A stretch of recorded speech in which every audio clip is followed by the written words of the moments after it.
I've been working in the field of sustainable finance a long time, and I was really excited about the development with the FSB announcing the task force. And when they called me and invited me to join, I was thrilled to be able to participate, to offer my perspectives, the perspectives of Mercer, and really help to try to establish a framework that would be applicable across jurisdictions. Mercer published its first study on climate risk and the potential for climate scenarios to impact investment performance in 2011. We updated that in 2015, and we continue to spend a significant amount of time helping investors think about this issue. And that was one of the reasons why we were interested in participating in the task force.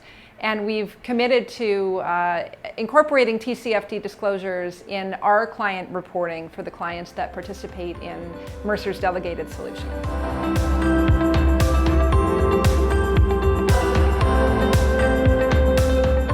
There are a few things about the TCFD recommendations that are unique.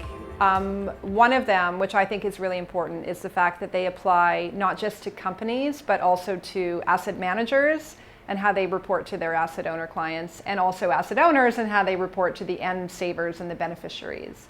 And one of the early decisions of the task force was that we should really focus on the availability of climate-related disclosures across the entire investment chain, and really trying to create more supply of information, but also more demand for information. So I think that's a really key and very unique characteristic. I think we've also done a lot of work to try to make sure that this isn't just another set of disclosure requirements. We've really tried to focus on this being the consolidating set of disclosure requirements. And for that reason, we worked closely with a number of groups, but including CDP, the world's largest environmental reporting platform, who for their 2018 reporting incorporated the TCFD requirements and questions. Similarly, the PRI, the world's largest investment membership organization around responsible investment, also enhanced their annual reporting framework to align with the TCFD questions. So right away, we had kind of half of the world's financial assets and thousands of companies reporting to CDP, already aligning around the TCFD recommendations. And that's just our first year, So I think we'll see continued momentum around that consolidation, which should make it easier for investors to analyze the information if they're getting it in a consistent format, and also easier for issuers. While on the one hand, they're being asked some tough questions, at least it's always the same set of questions. So they're not trying to scramble and reply to, 50 different investor requests.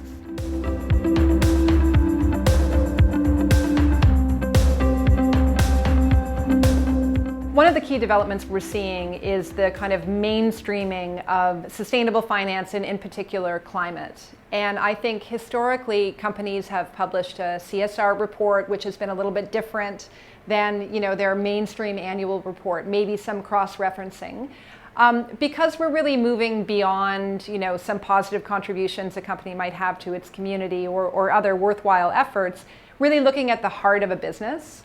What does it do? How does it generate long-term value for its shareholders and its investors? They need that information integrated into the core reporting, the narrative, the financials that a company is providing. It all has to be kind of part and parcel. And it's very aligned with the focus over the last few years that we've seen on integrated reporting as well. So that's definitely the future. We recognize, however, from a task force perspective, we may not see perfection in year one. It's okay for companies to report bits and pieces and make different things available.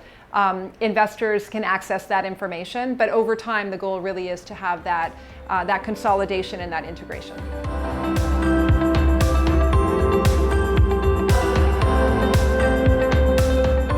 So now that the recommendations have been released, our work is not done. We're not focused on changing or evolving the recommendations. We're really focused on implementation, support, and monitoring. So a couple of things. This fall, September 2018, we'll be publishing a report, providing it to the FSB, really a report looking at the implementation and adoption that we've seen so far. So that will track how many companies and investors are supporting the TCFD, who's putting it in action, and really spotlight some of the different initiatives that we've seen really develop to foster TCFD adoption within different industry segments. So for example, UNEP-FI worked with 16 big banks and Oliver Wyman to look at the potential to think about climate stress testing for bank lending portfolios. The World Business Council for Sustainable Development is working with the oil and gas sector to think about what TCFD adoption looks like for them. So we'll also be highlighting these kind of sector-specific initiatives, which are very important because it's much more efficient for, of course, different industry sectors to work together. And we would like to see kind of industry best practice and consolidation as opposed to, a million different approaches to TCFD adoption.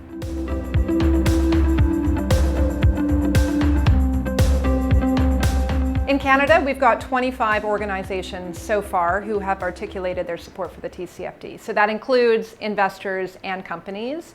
And I know there are more Canadian organizations who can and should be articulating their support for TCFD.